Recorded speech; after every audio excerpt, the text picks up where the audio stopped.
UIC. Freedom the people of Hell yeah. freedom the people of need. Yeah, yeah. Freedom the people of want. Freedom the people of need. Yeah, yeah. Freedom the people of want. Freedom the people of need. Yeah, yeah. Freedom the people of want. Freedom the people of need. Yeah, Yeah. Real man a road.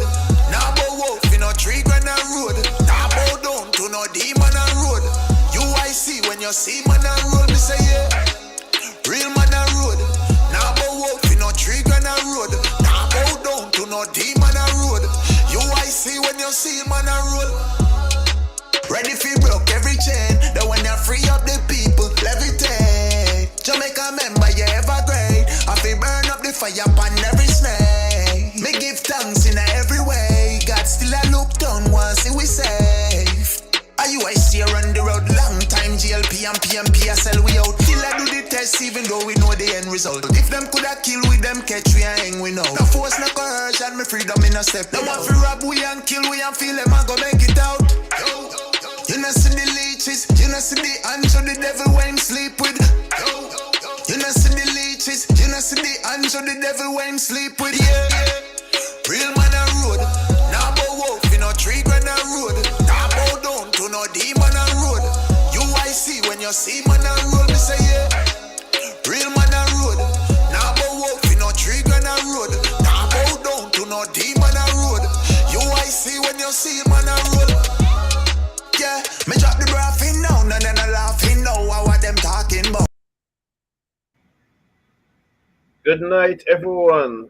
Good night to all those watching us in the digital space.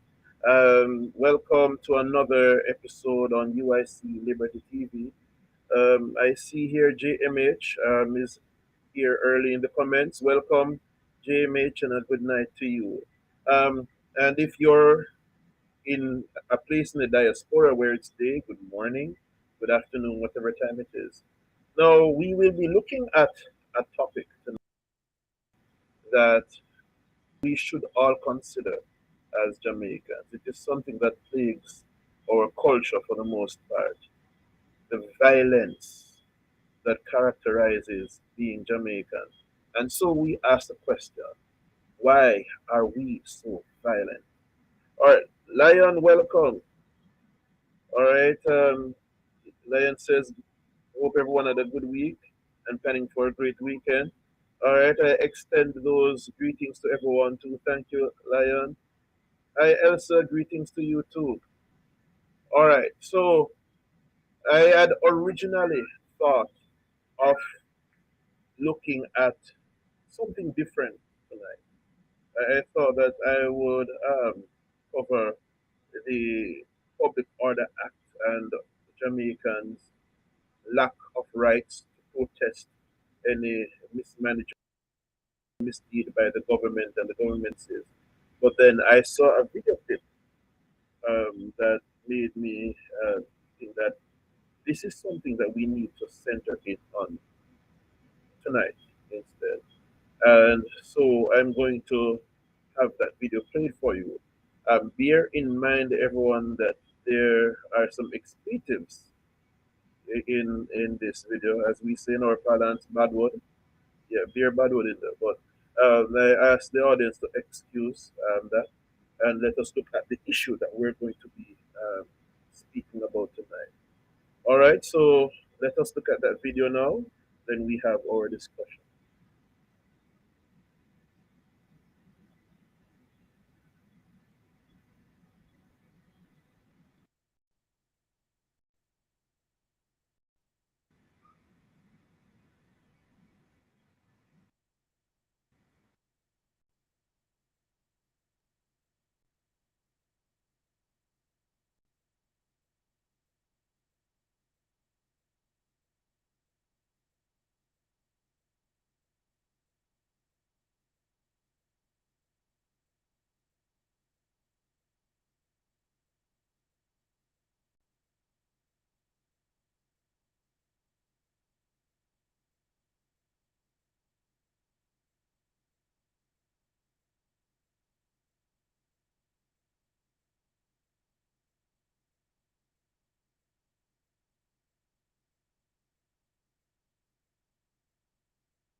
Douglas Harper saying no sound. Oh, no one was able to hear that. All right.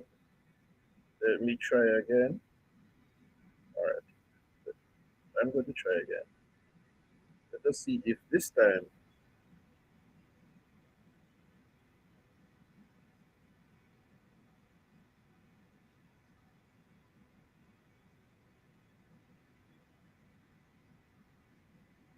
No sound.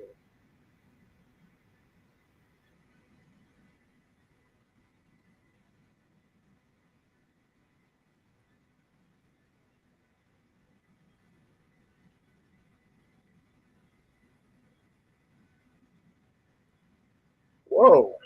All right. Oh boy. I'm not sure what's happening. But I was hearing it perfectly. All right. So what I'll do in the interest of time is describe the situation, and if possible, we see if we can get some audio in that later on in the discussion. Or so basically, what happened there is this woman who wants her money. Well, she says it's the people their money, and the man on the stool there is saying that he's going to pay her. He's going to pay her soon. She decides that she wants the people their money now, and she hits him with the cutlass. So I hope that was visible. At least the video was seen where she was hitting him with the machete, and all all for $2,600, which he has not returned in time. Um, Now that underscores the problem that we have in Jamaica. We are very emotional, or and I'm speaking generally here. In Jamaican culture, Jamaicans are very emotional, and we have poor emotion management, and we do not know how to solve our problems peacefully and positively. All right, I'm seeing some comments. The video was okay, but audio was on mute. All right, so I apologize about that. Maybe it can be corrected later on. Yeah, so we see issues like this all the time in Jamaican society. One case in point is the murder of Kemesha Wright and their four children in Clarendon. The accused said in recent news articles that he killed the young woman and her children because she dissed him in public. Yes. So she said some things that he didn't like and reportedly threw water in his face. And later on, he said that she was freeing him in a statement to that was reported in the news. And this was grounds enough. This dissing was grounds enough for him to take her life and the life of her children.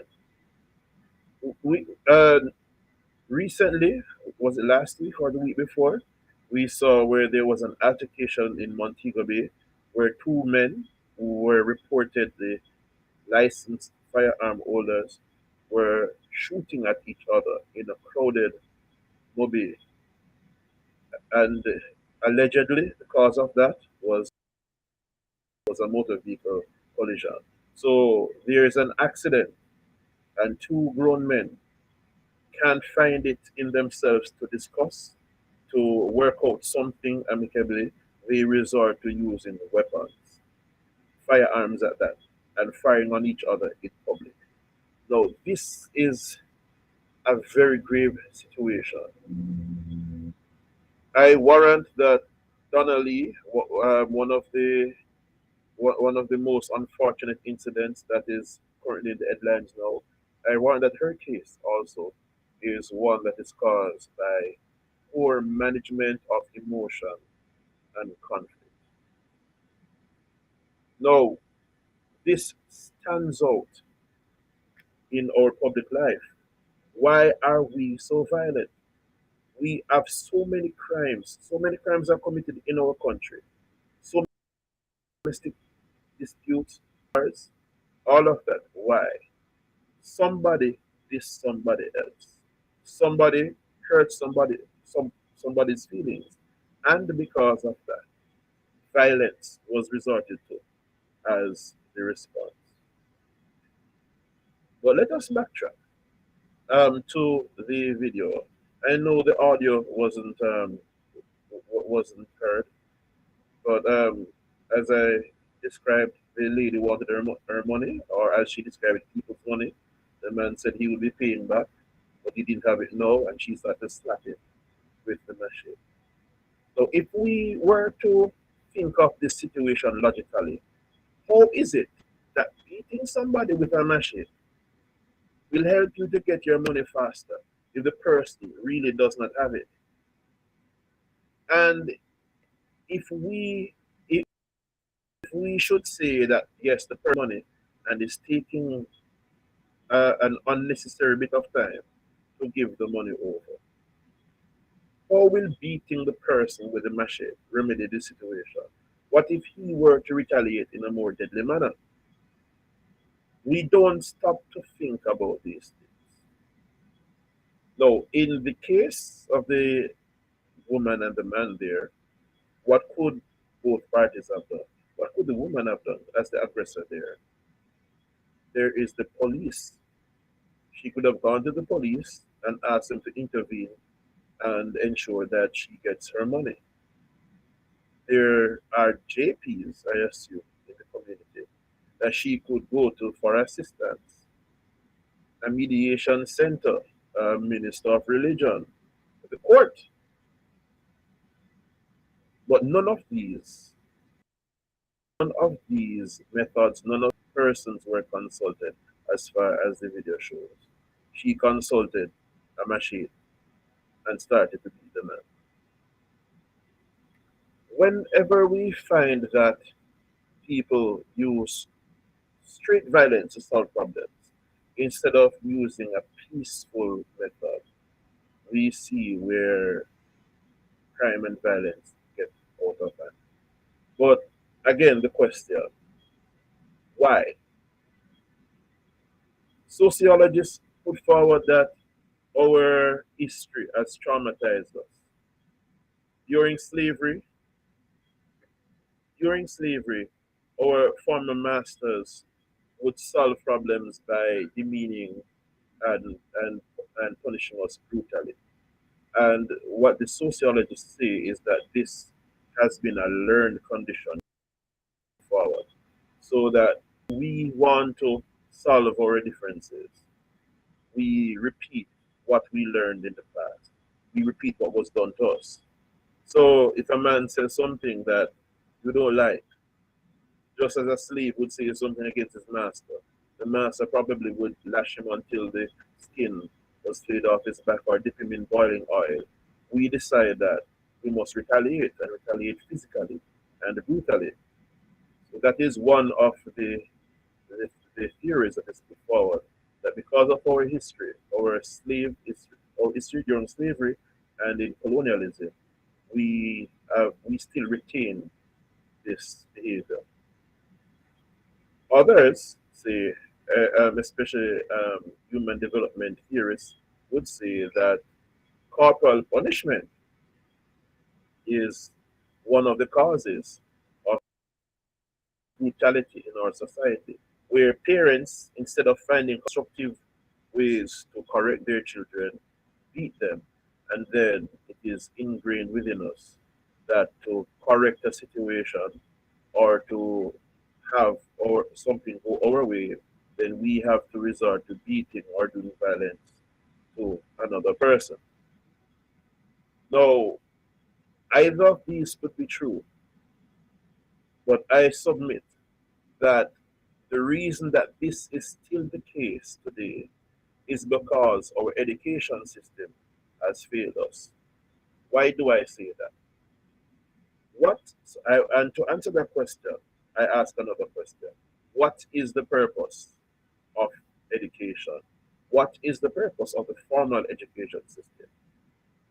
Now, schools are created, one, to fit children when they leave school, and even while they're going through school, to behave as accepted members of society. So school is supposed to teach the norms and the expected behaviors in society so that the child can ingrain within society. Also, school is to fit the child to take employment. So children should leave school ready for the world of work. Children should leave school knowing the accepted behaviors to, to become a productive member of society. If it is that children leave school and are not able to integrate productively within society, then the education system has failed, especially when we see these behaviors occurring en masse on such a grand scale, then the education system has failed. We are not even talking about the job working in the job world now, because we know that goes with the unemployment rate and those who are able to find jobs not being able to carry out the roles in the job space effectively. We're not really going to focus on that. What we want to focus on is the social aspect. We are not leaving school ready to take place in society as progressive people. It cannot be that as somebody steps on your foot or says something you don't like, the first instinct is to box them down and and to say nobody can diss you. So what do UIC do about that, and what do I see do about that? So we have spoken in past live live live streams about our education plan, and we have stated that our education plan, LEAP, learning. Sorry, let me find it here. The Learning Enrichment Advanced Program stands on 8 pillars, and the first pillar is an Afrocentric curriculum. No, the Afrocentric curriculum is is one that teaches true African history, not just Africans being degraded, but true African history, as in how to live in the world. You know, for those persons who would have studied any African anthropology courses or so forth, we would know that for many of our forefathers and their tribes, we view the world as one. So we are one with nature, we are one with our environment, and everything comes together to create one whole. I am part of you, you are part of me. If I if I aim to destroy you, then I aim to destroy myself. This view is shared by some Asian philosophies too.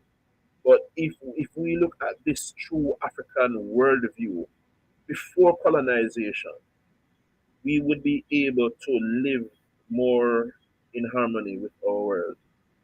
If we were able to access the hidden parts of our brains where it is believed in some African civilizations that our ancestors um, leave a part of them in our genetic makeup so that we're able to access knowledge and so forth that is not taught.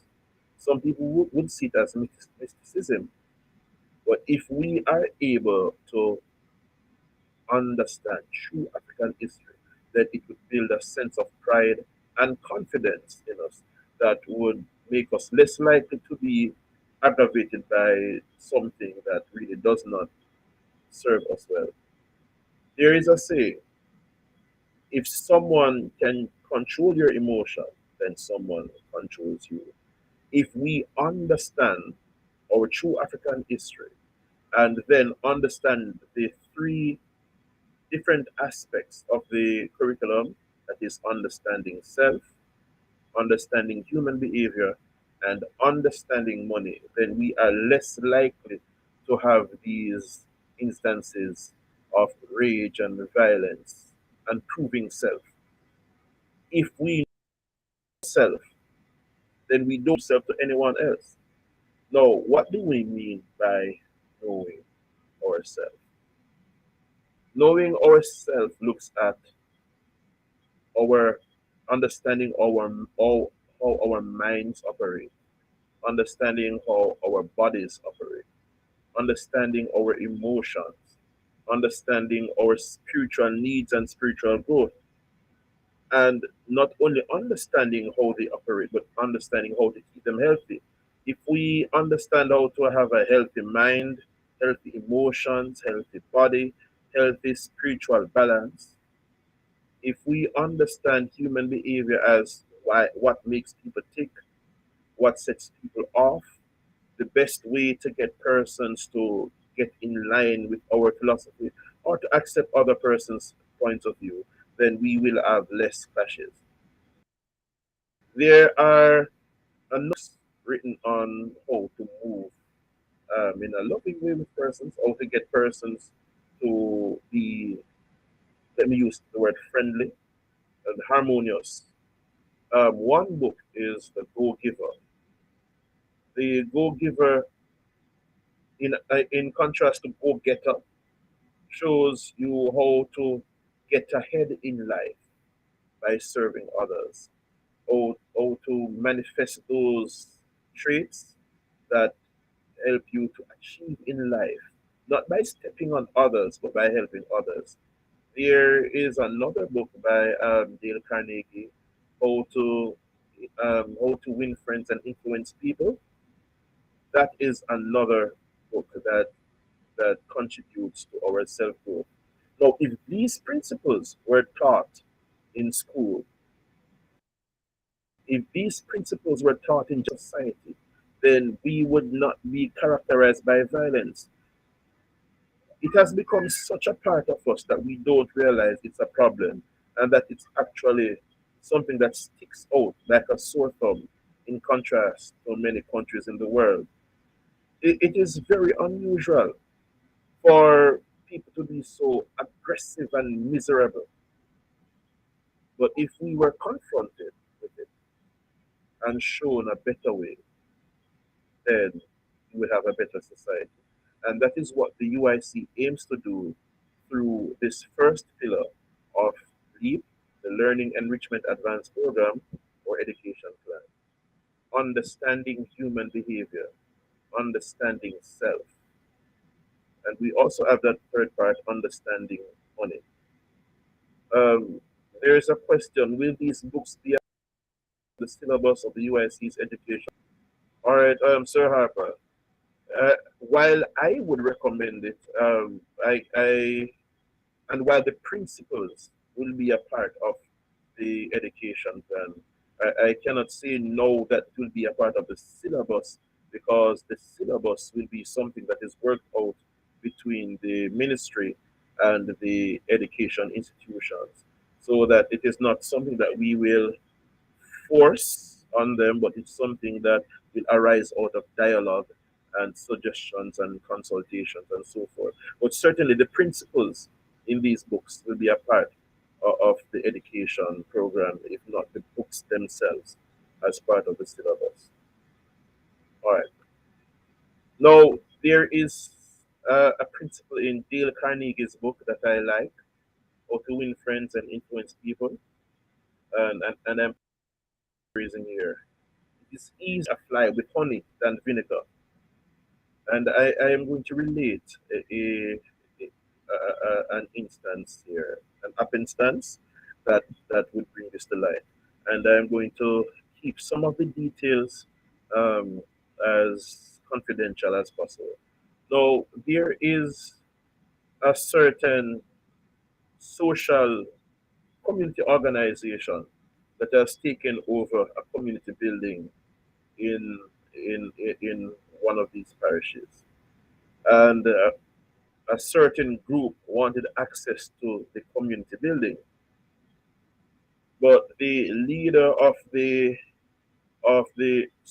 community social group that has taken over the building does not want to meet with other members of the community to give them access to the building because they have had access for the past 8 to 10 years or more without being bothered because there were no other active groups within that time that sought to use the building. So they got comfortable and the building was taken as theirs when actually it's for the community. After a number of consultations and failures to get the building to be used for other community groups, the the aid of the local government, that's the parish council, was sought to no avail. Other agencies were asked to intervene, and they helped halfway. So the end of it was that still other community groups were not able to access the building. Now, new organization came up a couple years after all of that and decided that they were going to block the road so that they could get access to the building.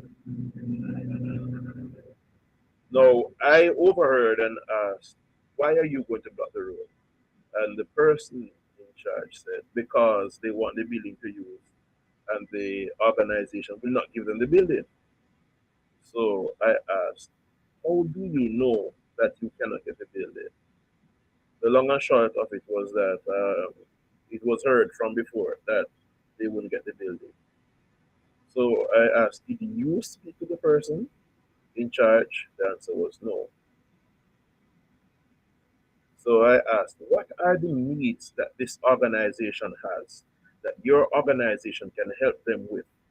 Could you form some sort of partnership or have a project where you can go in and help them out with something and see if that could build a relationship where you can move on from there and get the building? And that was like a revelation hit. That was not thought of. So we automatically jump from forming partnerships, forming close bonds, trying to resolve differences to the hardball approach. If you are not going to give me what I want, then I will through force or fraud because the method that was going to be used to block the road would have constituted um, fraud and corruption, which I'll not get into. So this is how we think, and it has part of our history. It is easier to catch a fly with honey than with vinegar. Now, too long we have been using vinegar to try to catch flies, and it has resulted in in destabling our society. We need to learn to think, catch flies with honey. That's the only way we're going to catch flies. We need to think of positive, softer approaches, and we need to learn them. Our two political parties over the years have not seen fit to build this, to inculcate this skill in our people. In fact, our leaders big stick approach. We have seen this apparent in the last couple of years when our prime minister sought to have an island-wide education campaign, and after that, to see how he could make the that injection mandatory, and even went so far as to ask the Supreme Court whether or not it was unconstitutional, and the Supreme Court gave him the go ahead, saying that it was not unconstitutional. So you see the big stick approach. You will listen to me, or you will be forced. And if you don't do it, you will lose your job. You can't go to work. And we see where the private sector organization of Jamaica was giving the government the go ahead to make this procedure a forced thing on Jamaicans. we do see where our leaders adopt the big stick approach. So not only are they not showing our people a better way to solve problems, they themselves are adopting the policies, the plans of action that do not benefit Jamaican people at all. No, can we afford this going into the future?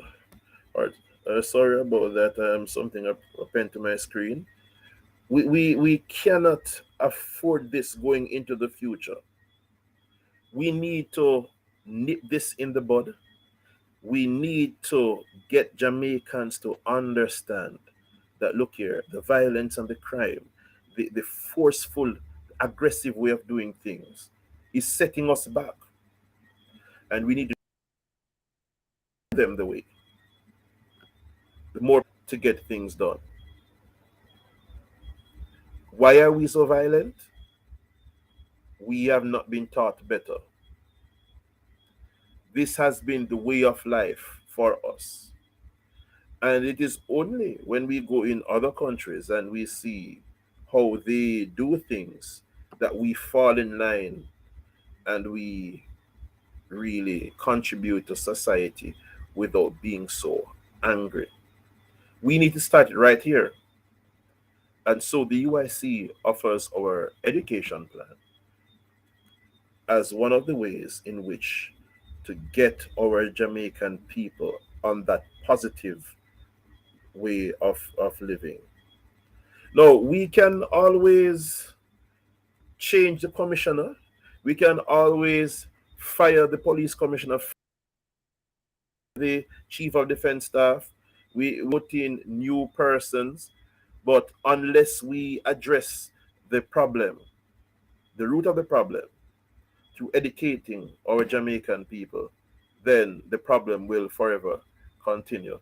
All right, let me pause now to welcome Mr. Patterson, our president, to the live. Welcome, Mr. Patterson. I see you are being missed, sir, because some people in the comments are asking for you.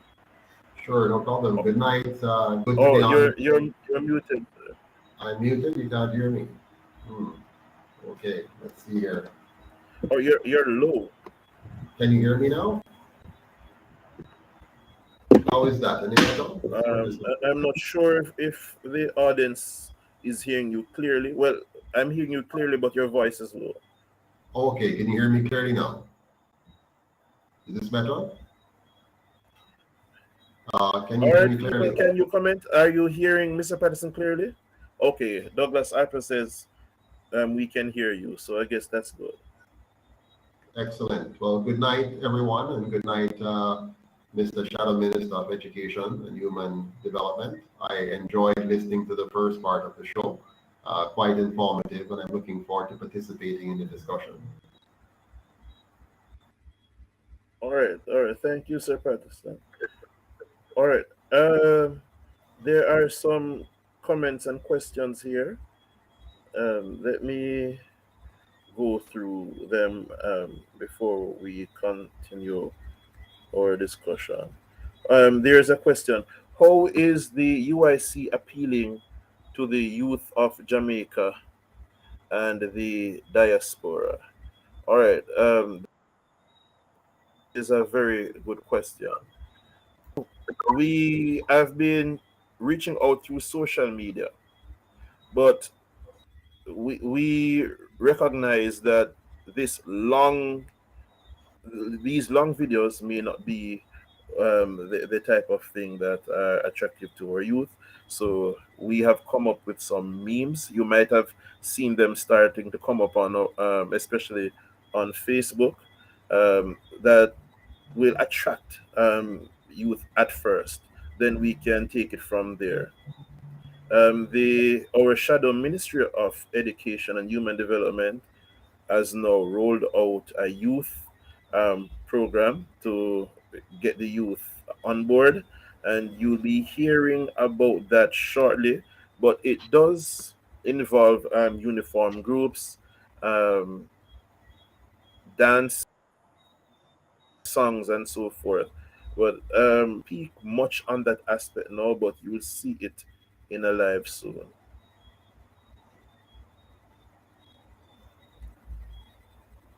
All right, Sean Campbell says law and order is the backbone of any society, and if laws aren't upheld, the society will fall apart.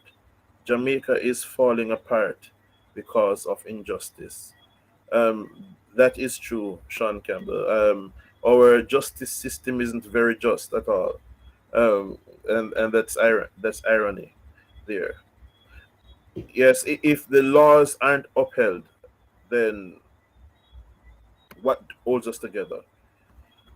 However, I would not say, not saying that you're saying that, but just to make it clear, I would not say that the lack of laws being enforced is the society as degraded as it relates to crime and violence. I would say that not only are there not enough social opportunities for our people, but our people have not been taught how to treat each other properly. We have not been taught how to relate to each other positively. And to reiterate, we do not have enough social any opportunities to improve ourselves socially. For example, if a young person wants to make it in life and decides that he or she will go through the route of education, um, education is often touted as the way forward, as a way of stepping up to success. And our youth go through that route, and then after they have paid their student loans and all of that, lot of debt, they still can't get a job, or they can't get a job that matches their qualification. They're underemployed. Then, if the legal way of achieving doesn't make sense, cannot earn them a living, then the illegal way, if it does offer a way out, will seem more attractive to youth. So this lack of positive social opportunity contributes to a lot of crime. That is one of the main causes. But also, we do not know how to handle our emotions and relate to each other. All right. Jojo, yeah, 123 says drunk people also behave irrationally. That is true, but if we look at statistics, how many of these people are drunk? Crime rate is minimally affected by drunk people. This is a Jamaican problem. What we have is a problem with the Jamaican psyche, which is caused by the Jamaican culture, which is in turn caused by governance. Bad governance creates the situation that rolls over into our culture and affects the way we think, the way we feel, the way we respond. So, although young people do behave irrationally, young people are not the cause of crime. In fact, I would say the prevalence of drunk and high people is because of this mismanagement of our government. All right, so Can we I talked about, can I yes, comment, sir, comment on this a little bit, Chase? certainly. Sure. I was looking at the question of violence and kind of linking it in terms of a pattern in our society. And you spoke about it earlier on, and you mentioned some of these items. First of all, where violence was the most important element, to use the fear of violence to control the slave. You use the fear of violence to get the slaves to do what the slave master wants to do. But after we moved away from slavery, so to speak, the the tendency toward violence continued in every area. So you begin with violence in parenting, because our parents were brought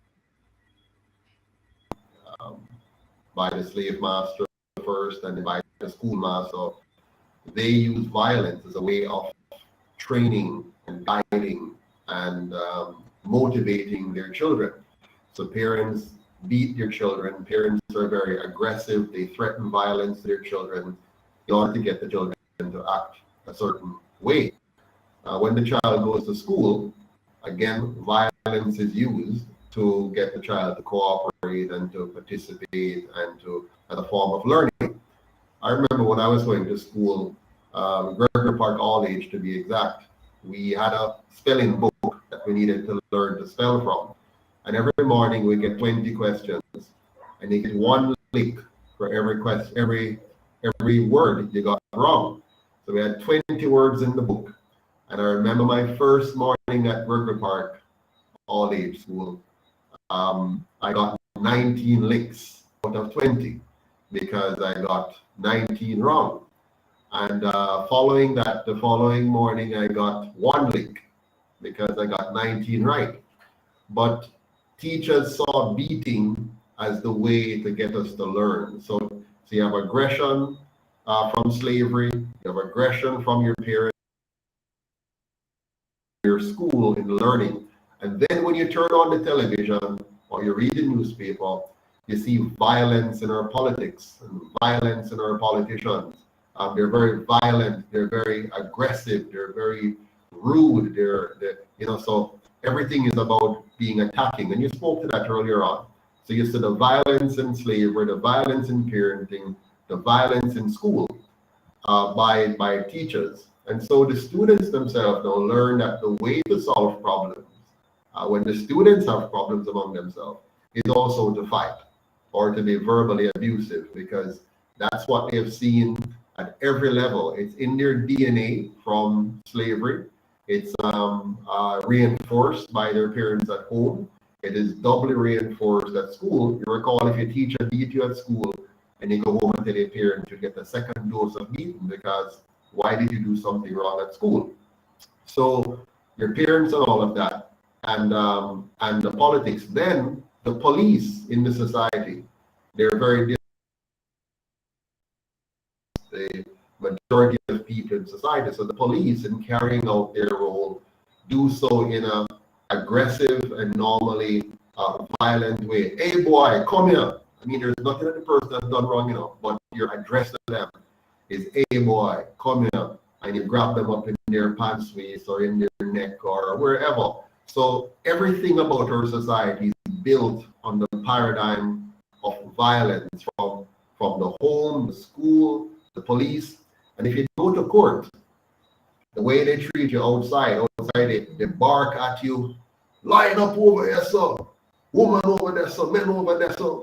And then they bawl out your name like you're some hog. And then when you go inside, the police person is rough and rude. And of course, if you dress up in jacket and tie, you might get a different treatment. But generally speaking, this is the kind of approach. So violence in the court, ridiculing, normally rude, lords it over you and that kind of stuff. So all of this tends towards a very violent society. And as you rightly said, where this should be addressed is in the school, and then into the home, and then translated into the society. But who is it that controls our school system? Who is it that designs our school system? Who is it that manages our school system? Who is it that imposes a curriculum upon us? It's the government.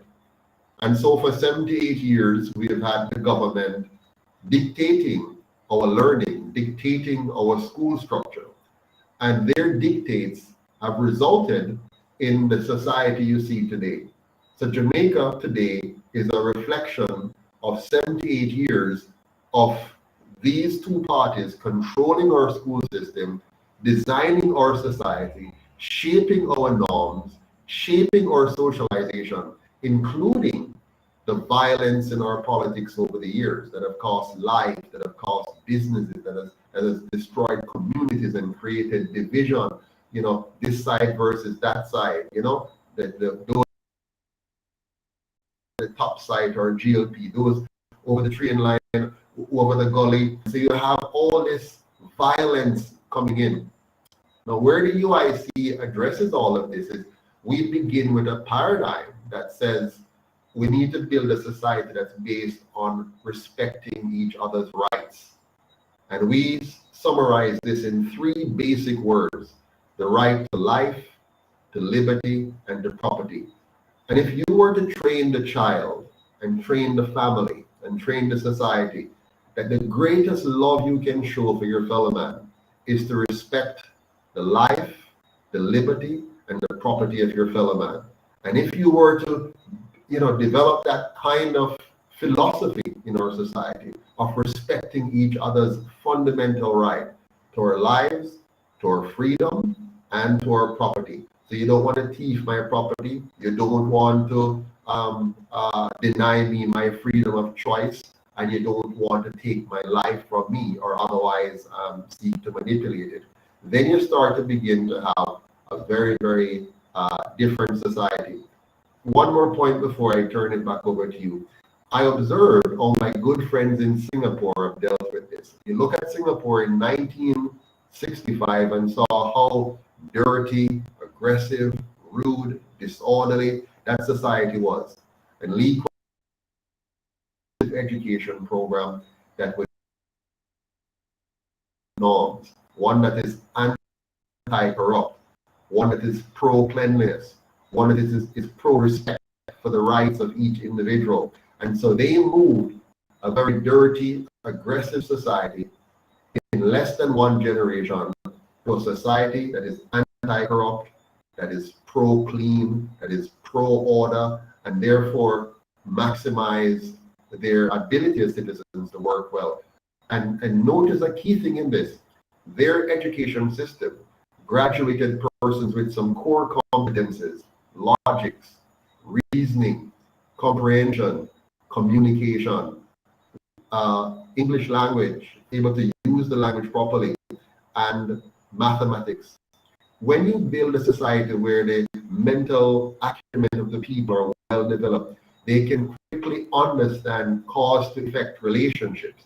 They can understand why is it unwise for me to use force or fraud to get my way when I can use trading value for value with others.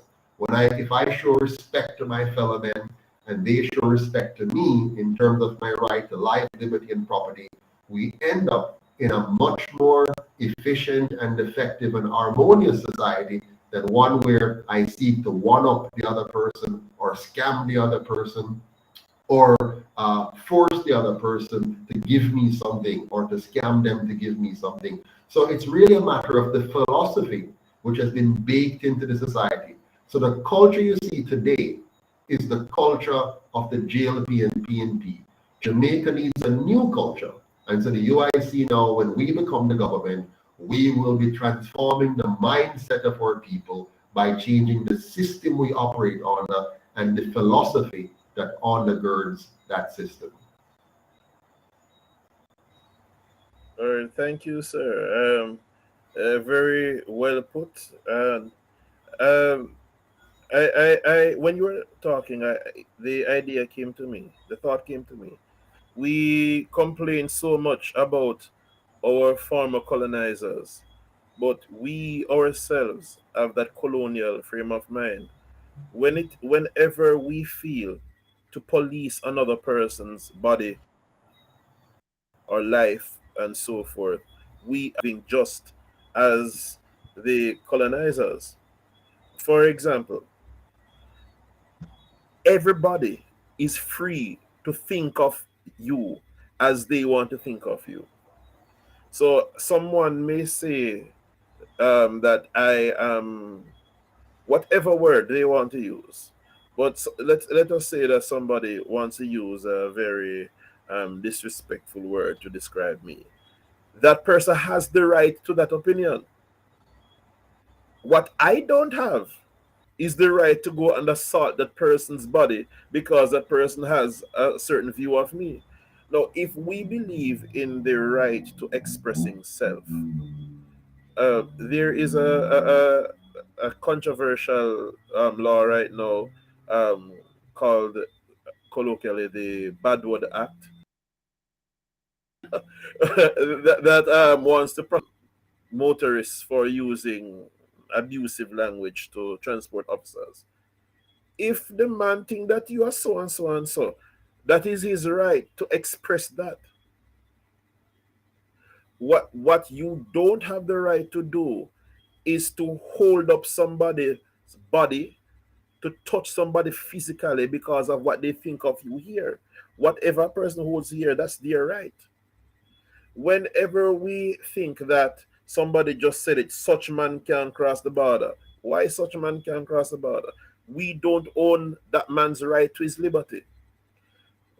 Why should we seek to restrict someone from traveling freely if that person does not have a contagious disease that put us at risk, or that person is not on the way to commit a crime that puts other persons at risk? Then what reason that person's movement? That is colonial thinking. Yes, so we do it. So we are guilty of the same thing that we complain about, and we are guilty of the same thing that we want freedom from.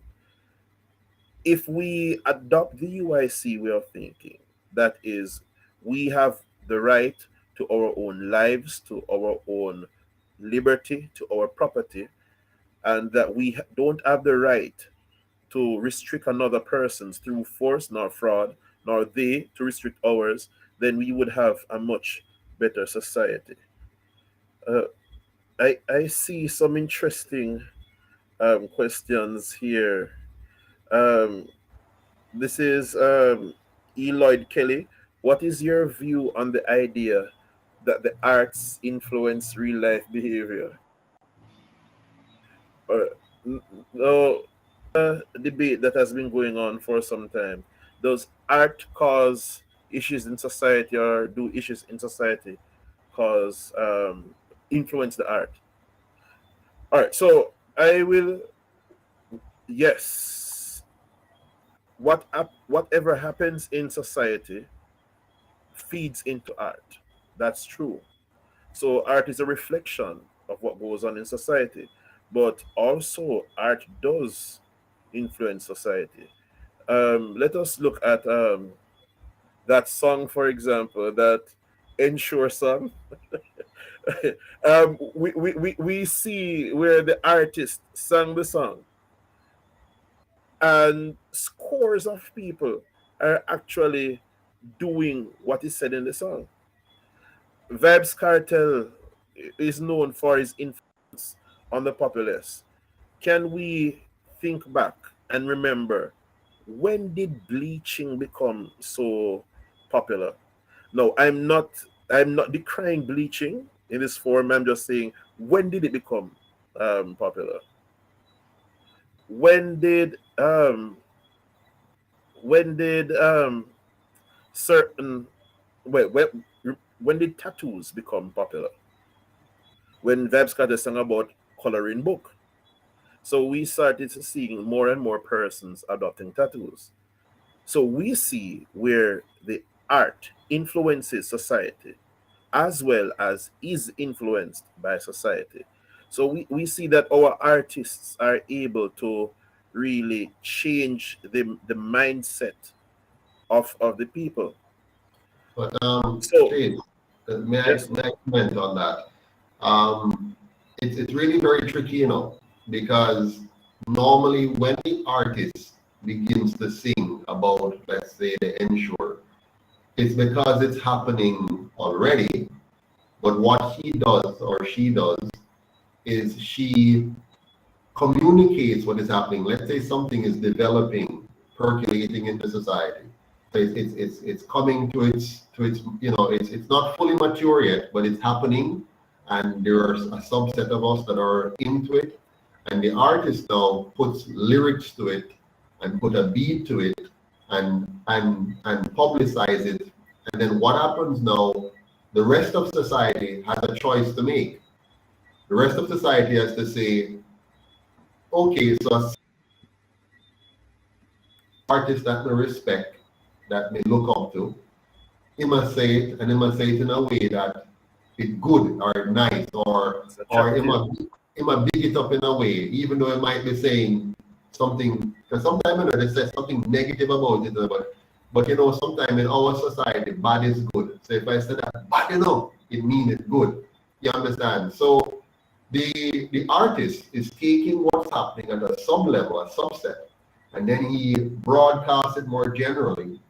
And the population, the greater population, has to decide how they respond to it.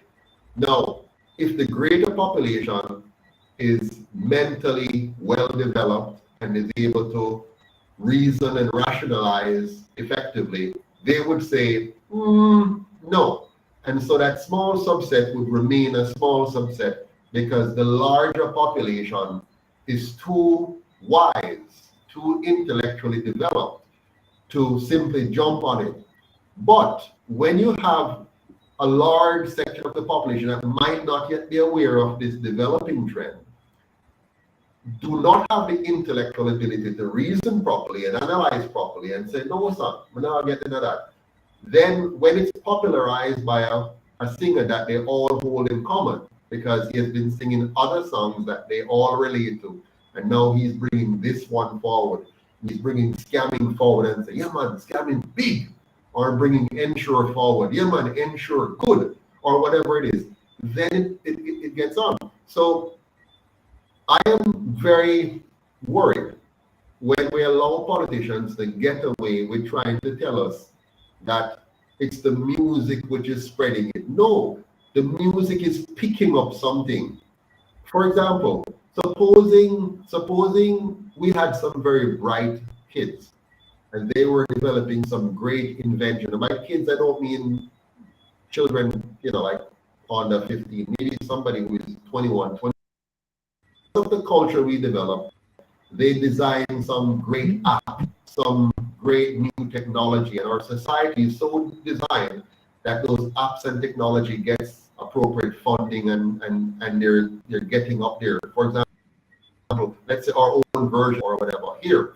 And then though, because we have that culture, the artist would say, whenever I bring, and that would become popular and would all be using this new technology coming out of our people. But because of the society we create, what is it that comes out most in our popular culture?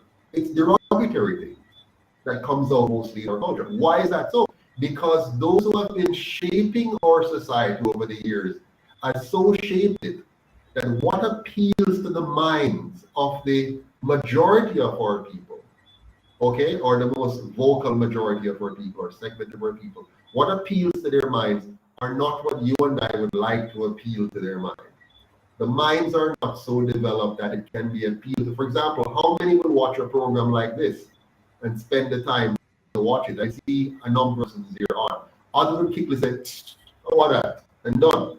If we were doing like now something where we're gossipy and we're talking about some kind of soap opera kind of thing, and who they with who and who what do this and that and will make it nice and colorful, then you'll see a rush of persons to consume that content because their minds have been trained to want that kind of content. And so don't blame now the little musician now who come. He might try bust out. He has an artistic ability to sing or DJ or rap, right? And he now has to find what is it that will appeal to the market. If he comes to the market and do a rap about calculus, he has no hope. He has absolutely no hope. If you come and say integral and differentiation, and what people are like, what are you talking about, friend? But you get skin out and do that and do this. Then because of the low level of our mental development caused by those who have curated our education system in that direction, now when he comes and he realizes that is the market he has to appeal to, if he's going to get people to like and subscribe and love whatever do, and then when get called to go on entertainment venue, enough people going to come and big him up and say, yeah. So if we don't pay attention to the causation and focus on the symptoms and then try to assign blame to the symptoms that are happening around us. The symptoms. If we were to focus, we would realize the real causation of all of Jamaica's myriads of problems, social problems, comes from one basic source. Okay, tell me what that source is. Governance or the lack thereof. Yes. All right. One more, one more thing before I go. For example, if you are a child, Chase, traveling with your mother on the minibus, I don't know what year you're born, but let's say you're traveling in the 1990s, the late 1990s, and Or you're a little 85. boy, 85, right? So you're a little boy, right? You're with your mother, and you travel on a taxi or a bus. What are you hearing on that bus for the 1 hour or 2 hours or three, depending on how far you're going? What are you hearing on the bus when you're driving as a child? What education are you getting on that bus? Are you in a bus that is um, comfortable, where everybody is seated politely and respectfully beside each other? They're not crammed. They're not cuss bad and whatever. And the hears, one of those derogatory songs of some sort as a child growing up. And then as you travel to go to school and back home every day, what are you hearing every day? And maybe your teacher, God forbid, and maybe your father, or maybe you wake up to your next door neighbor. Maybe when I used to live downtown Kingston with my grandmother sometime at Blake Road, every morning, every weekend, before I get out of bed, I got downstairs outside, and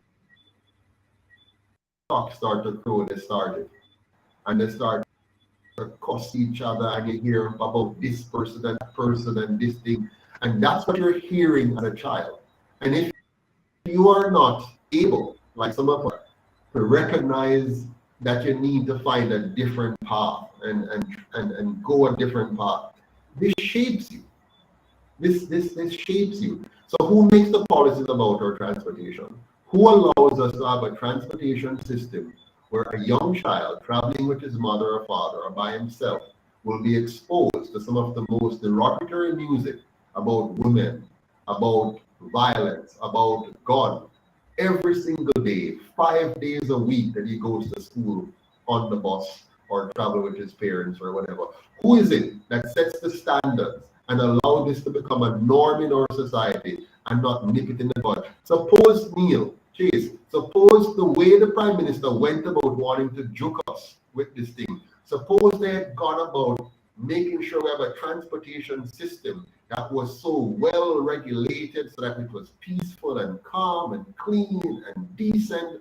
Suppose he had put that level of effort in. What an amazing transportation system we'd have today if that was done by PJ Patterson, by Bruce Golding, by Portia Simpson Miller, by Andrew Holness, by Michael Mandler, by Edward Siaga. Suppose they had done that. Don't you think we would have a much better society if even our transportation sector was clean and decent and orderly, and you're not hearing those derogatory music on it? What do you think?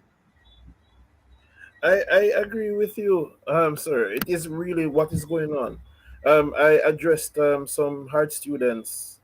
When was it? Wednesday, and I was explaining to them that we as a nation should be more interested in politics affects every aspect of our lives.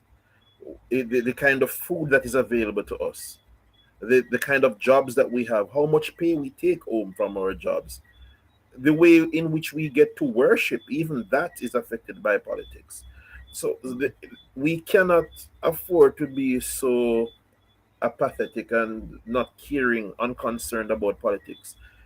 If this if this aspect of our lives controls every other aspect or strongly influences it, then it stands to reason that we should be very much interested in what goes on in the political sphere and the way in which we are governed.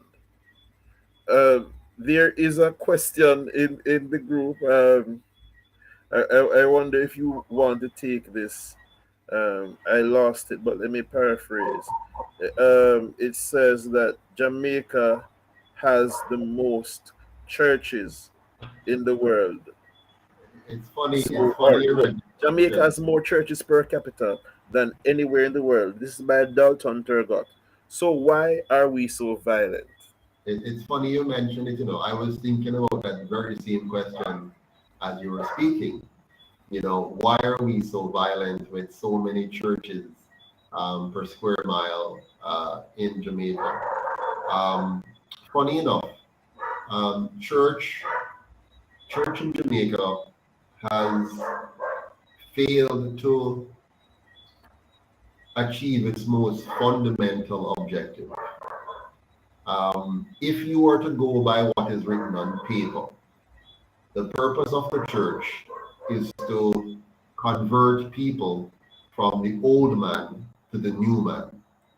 And that old man is supposed to be somebody who is coarse, rude, disorderly, unforgiving, lacking in the virtues of Christ is the Bible calls it the fruit of the Spirit.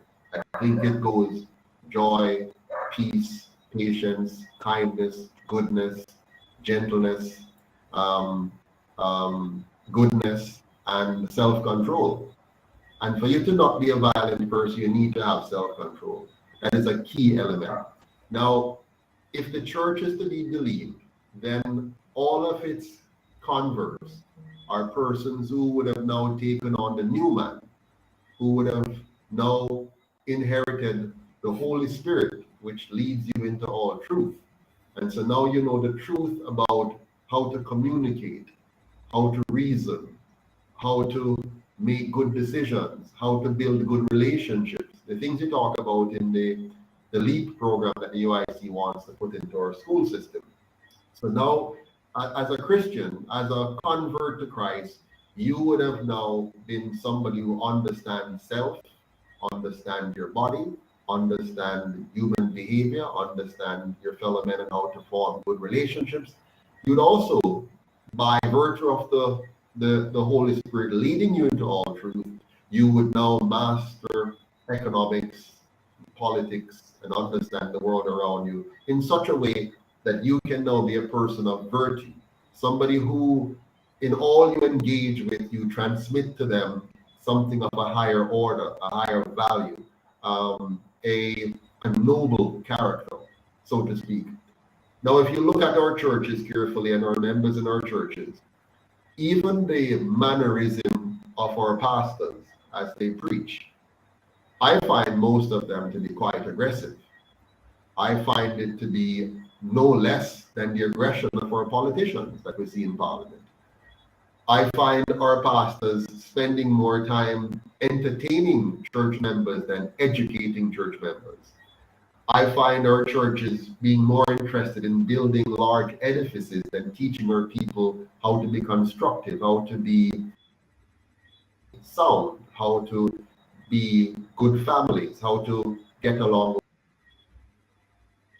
train and guide your children and making them into men and women in society. Now, just suppose our churches that they have so many per square mile had done this, had been able to raise up good families in our society, where you have two-parent families, husbands and wife living together as a role model for their children, being there for their children, imparting to them the values of forgiveness, the virtues of having good relations with your fellow men, understanding, how to build good relationships and good friendships and so on. Just imagine if the church had done that. Now, what is interesting, the church has gotten a lot of money though, because for some strange reason, persons who attend the church strongly believe that they should give money to God because this is how you're going to, build up the kingdom of God. Now, if that money that they were giving was in turn having social programs in the church that truly transform you from the old man to the new man, from character of Christ. Just imagine how by itself transform our country. But alas, church has proven to be more and more a money-making mechanism for some, a continuation of the principle of a Lord. So we worship the pastors, we worship the bishops, we worship the man at the top. He must wear good shoes, he must wear nice suits, he must drive good cars. His children will get the benefit of your tithe and offering so that they can go off to good schools. But the vast majority of the members in the congregation remain poor. They don't learn how money works. They don't learn how to build good health. They haven't learned the health principles, how to eat properly, how to drink properly, how to sleep properly, how to care for their bodies properly so that they don't need all these pharmaceutical medication. If church did what it was supposed to do, we could not have bad governance in Jamaica, because the people would have been educated about good governance and they would never vote for the corrupt enterprises that continues to corrupt our nation. There's no way that a person can be a true Christian and be a member of these two parties that have led young men and women to kill each other, that have led people to steal the taxpayers' money, that have created all kinds of corruption mechanisms.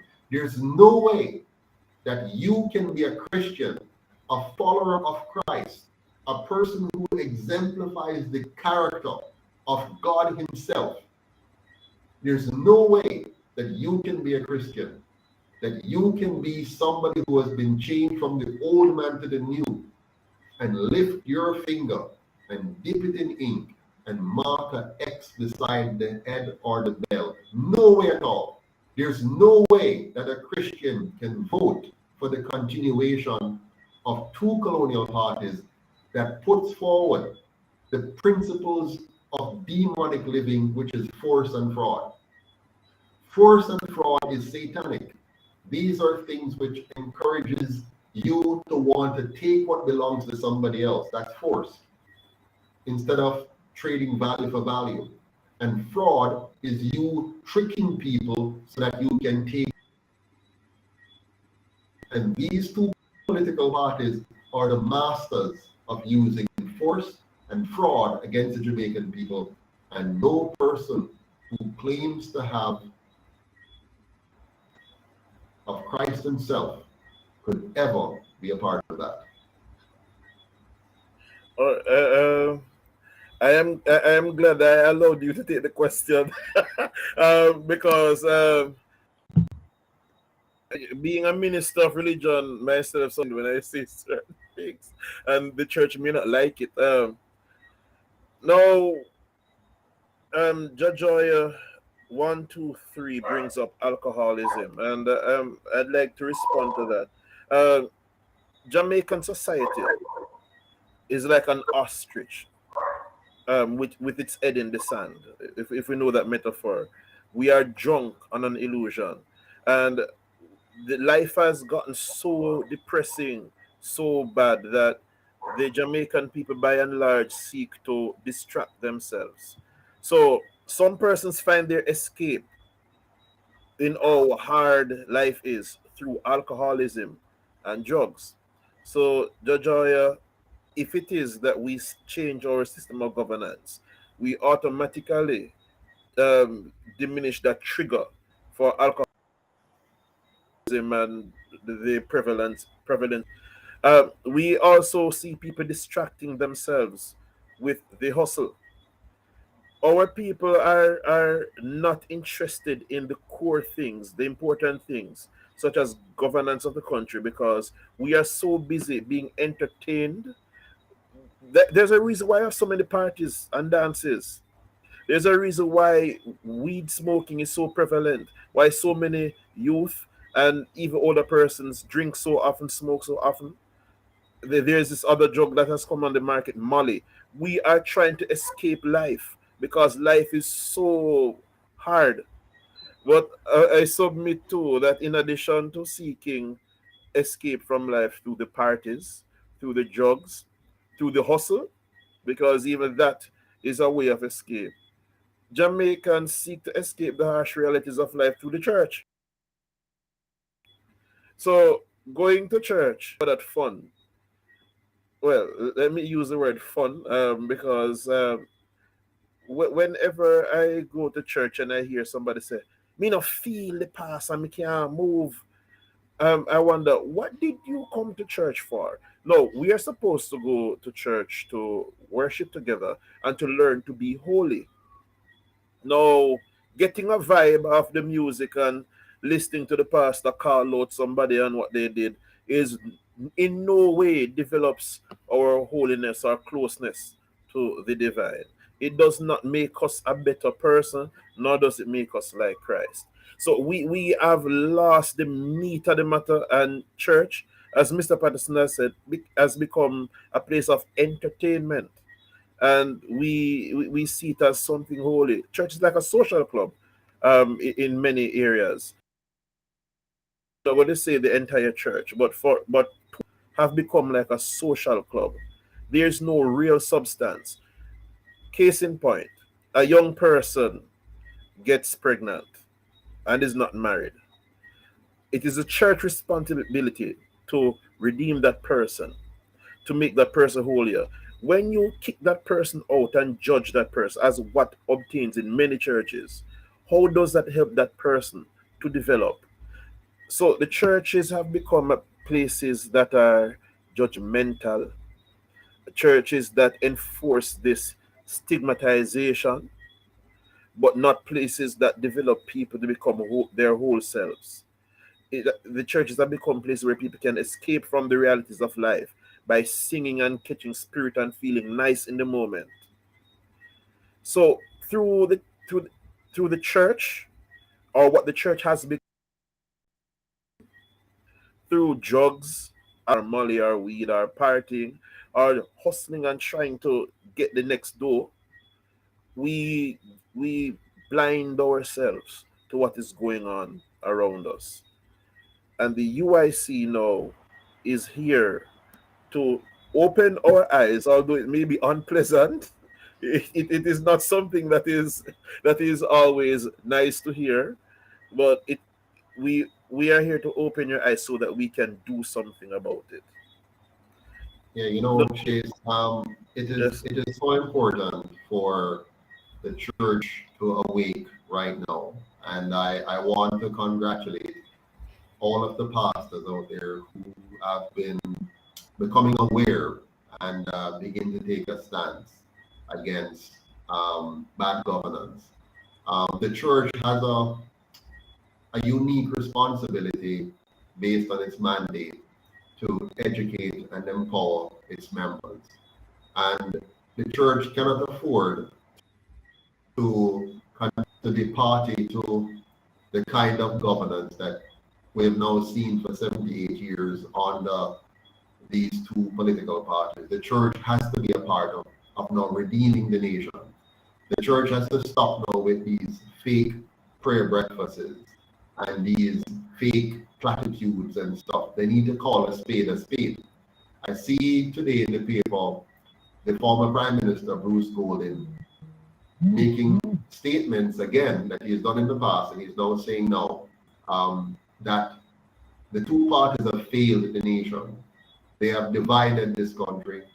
They have failed to create an education system to empower the people of Jamaica.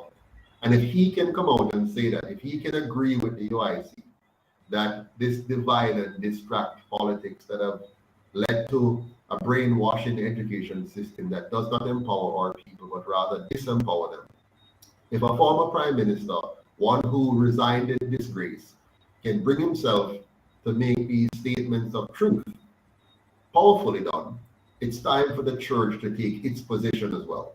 And so tonight I want to call on all the pastors out there, whether you are Catholic or Protestant, whether you are a part of the Jewish faith or the Hindu faith, whether you are a part of a small church or a big church or a medium-sized church, whether you have a lot of members or a few, I'm calling upon all of you pastors to now take a stand and stand on the side of God for change.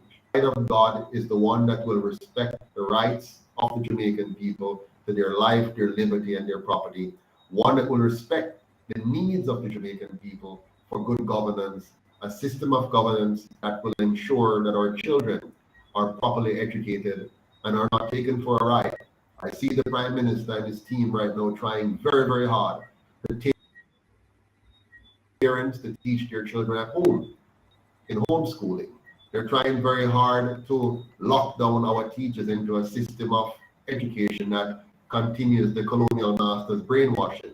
They're trying to take away the rights of parents to access tutors that they want to access as opposed to the ones that the government wants to prescribe. So right now, the rights of the Jamaican people are under attack, left, right, and center. And they're now coming at the core, which is our education. They're now coming at the core to write legislation and regulations that will tighten the noose around the necks of the Jamaican people in creating a government monopoly on education that will allow them to carry out the objectives of their puppet masters to miseducate, misinform, brainwash the Jamaican people into continuing the bad governance that is ripping away our future as a people. And so I'm calling on the pastors to get up and stand up now and join the UIC in fighting for the rights of the Jamaican people. Fight for what you believe in: religious liberty, education liberty, personal liberty. These are things that are a part of the church's mandate, to preach liberty to the captives, to set the people free from the fears of this world. And if you're not standing on the side of freedom, if you're not standing on the side of liberty, then you're standing in the face of the God that you claim to serve. So I'm imploring all pastors, all men and women of God, to say enough is enough and disassociate yourself from those who have taken 75 years to brainwash and subjugate the Jamaican people, 78 years to brainwash and subjugate the Jamaican people, and stand up once and for all and say enough is enough. Tell your members that it's time to stop voting for what is destroying you and your family and your country. Tell your congregants that it's time for them to not simply say, I don't care about politics, but to care enough to engage in the process. Because if you do not care about politics, that very politics is going to kill you. It's going to take away your freedom of worship. It's going to force you to take medications you don't want to take. It's going to take away your freedom to learn and to teach your children. It's going to lock you down by taking away your right to having access to your money without having to follow the rules being forced by somebody else on you. They want to take away your economy. They want to take away your education. They want to take away your health or your body. We cannot allow them to do this, my friends. And so I'm imploring you, pastors, get up and stand up. And church members, if your pastor, if your church not going in the right direction, come out from among them. Do not touch the unclean thing. Come out and say enough is enough. I will not be a part of any church which is not going to defend my rights and freedom. If the church don't believe in protecting your right to your body, leave the church then.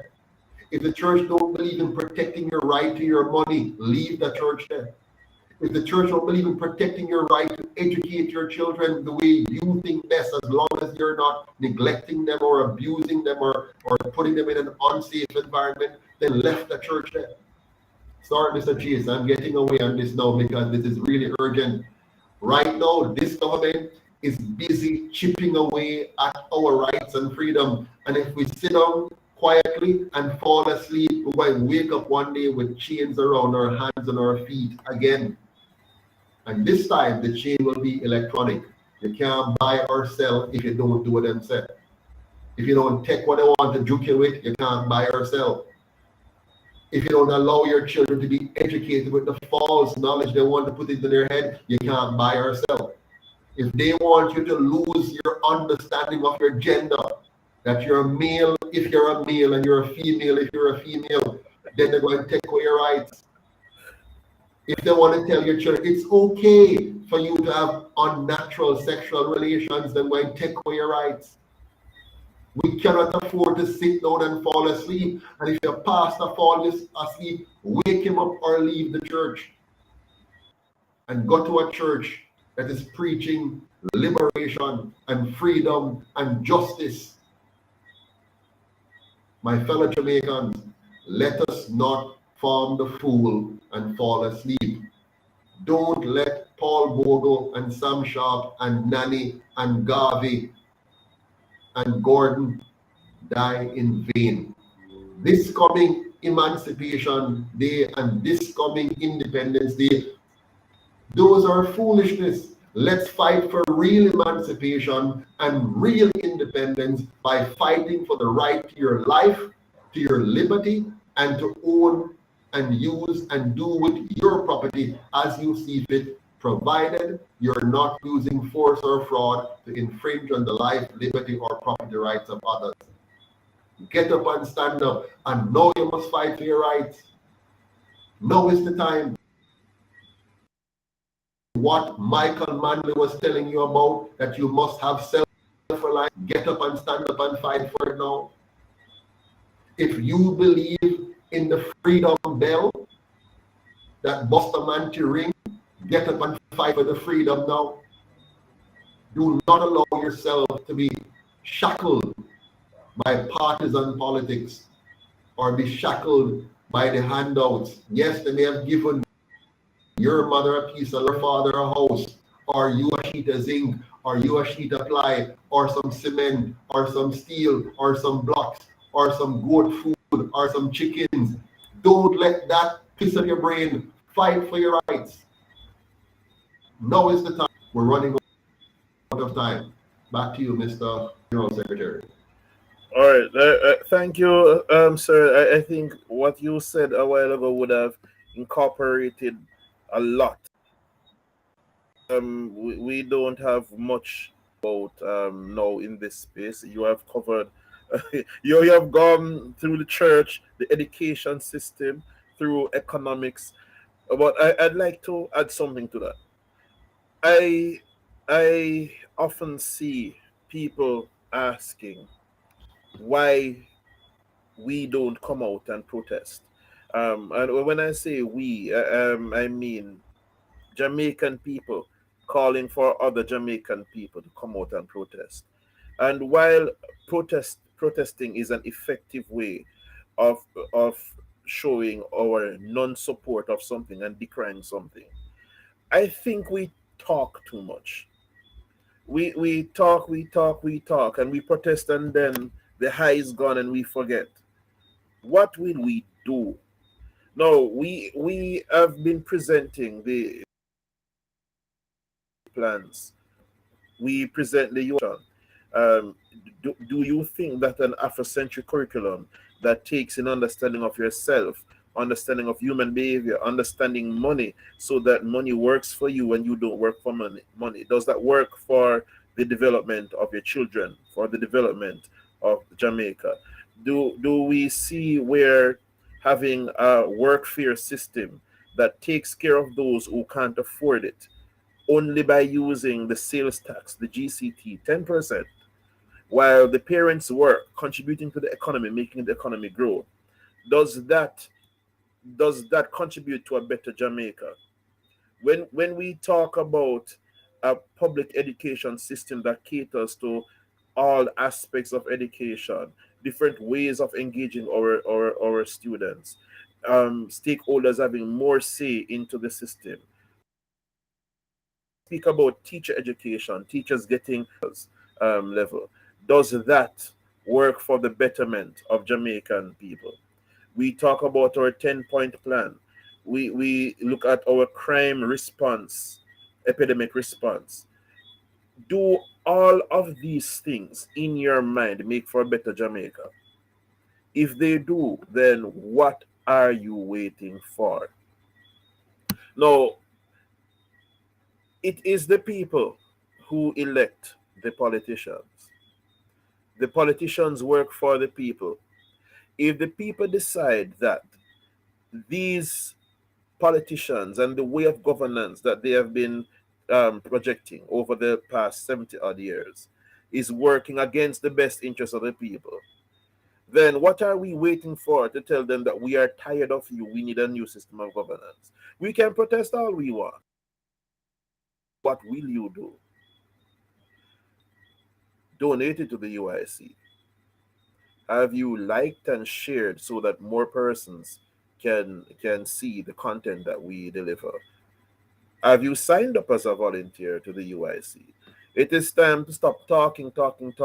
If the UIC's plans are shown to be better than the plans that you have seen before, then what will you do to make these plans a reality? I leave that question with you. Very well said, Mr. Neil. I have to go now, but I just want to thank you so much, sir, for another very good program. I want to thank all of you who are on with us tonight. The last point made by the General Secretary is key. We now must move from the talk to action. And so I am imploring all of you to make sure that you are donating and that you are volunteering and that you're spreading the word. The only way we can change this is if we elect a government. And we will not elect one with the support of the PSOJ oligarchs. We will only elect a UIC government with the support of ordinary Jamaicans like you. If all of us come together and give of our time, our talent, and our treasure to the cause, we will be elected the next government. Not because the PSOJ want it, but in spite of the PSOJ. They will still give over $300 million to the other two parties. They know that the way to win elections in their system, because that's the system they built, in their system is to spend money so that the people see them and don't see us. So they will spend money so that people see them. So they're going to have beautiful ads and nice videos that say, here's the PSOJ doing wonderful things for Jamaica.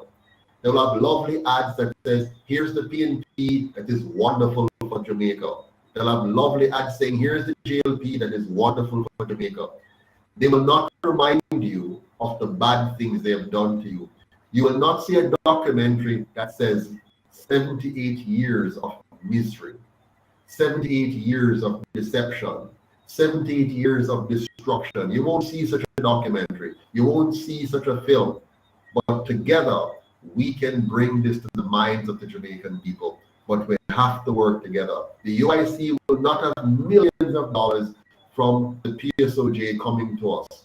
But we can have millions of likes, shares, subscriptions, and donations and volunteers. We can all join together and make this happen. And for the first time, own the party and own the government and own the country. Let's make Jamaica truly independent by the next election. Let's make Jamaica truly free by the next election. Let us make sure we once and for all emancipate ourselves from mental slavery, from colonial slavery, and from JLP and PNP slavery. Thank you very much. Have a good night.